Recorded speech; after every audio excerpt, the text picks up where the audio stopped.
Then, as commanded by the king, the dead tiger was taken in procession through the town and buried. A tomb was erected over it. फिर राजा के आदेश अनुसार मरे हुए व्याघ्र को एक जुलूस के साथ शहर में से निकाल कर लाया गया और दफना दिया गया। उसके ऊपर एक मकबरा भी बना दिया गया। A few days later, the Maharaja's son's third birthday was celebrated. Until then, the Maharaja had given his entire mind over to tiger hunting. He had no time to spare for the crown prince. But now the king turned his attention to the child. He wished to give him some special gift on his birthday. He went to the shopping center in Pratibandhapuram and searched every shop but could not find anything suitable. Finally, he spotted a wooden tiger in a toy shop and decided it was the perfect gift. कुछ दिन बाद महाराजा के पुत्र का तीसरा जन्मदिन मनाया गया। उस समय तक महाराजा ने अपना पूरा ध्यान बाघों के शिकार पर लगाया हुआ था और उनके पास युवराज के लिए समय नहीं था। लेकिन अब राजा ने अपना ध्यान बच्चे की ओर मोड़ लिया। उन्होंने अपने बच्चे के जन्मदिन पर कोई खास उपहार देना चाहा। वह प्रतिबंधपुरम के शॉपिंग सेंटर में गए और प्रत्येक दुकान पर खोजा उसे, लेकिन उन्हें कोई उपयुक्त उपहार नहीं मिल पाया।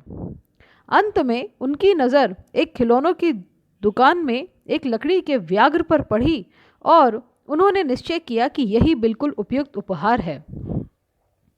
The wooden tiger cost only 2 annas and a quarter. But the shopkeeper knew that if he quoted such a low price to Maharaja, he would be punished under the rules of emergency. So he said, Your Majesty, this is an extremely rare example of craftsmanship. A bargain at 300 rupees. उस लकड़ी के व्याघ्र की कीमत केवल 2.25 आना ही थी, लेकिन दुकानदार जानता था कि यदि वह महाराज को इतनी कम कीमत बताएगा तो उसे आपातकाल के नियमों के तहत किया जाएगा। इसीलिए उसने कहा, महाराज, यह यानी कि बाघ हस्तकला का एक दुर्लभ नमूना है, तो 300 रुपये में सौदा तय रहा। Very good, let this be your offering to the crown prince on his birthday, said the king, and took it away with him. On that day, father and son played with that tiny little wooden tiger. महाराज ने कहा, बहुत अच्छा, चलो, यह तुम्हारी ओर से युवराज को उसके जन्मदिन पर भेंट हुई। और यह कहकर महाराजा उसे अपने साथ ले गए।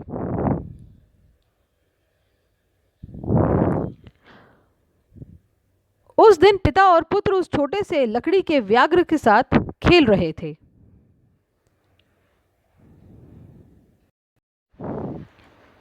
It had been carved by an unskilled carpenter. Its surface was rough.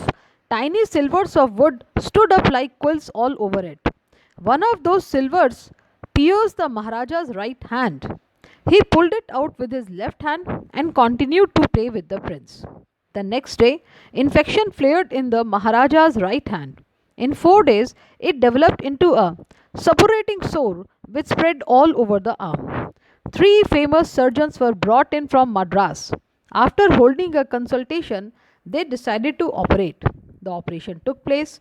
The 3 surgeons who performed it came out of the theatre and announced, The operation was successful. The Maharaja is dead. In this manner, the 100th tiger took its final revenge upon the Tiger King. वह खिलौना किसी अनाड़ी बढ़ई के द्वारा बनाया गया था।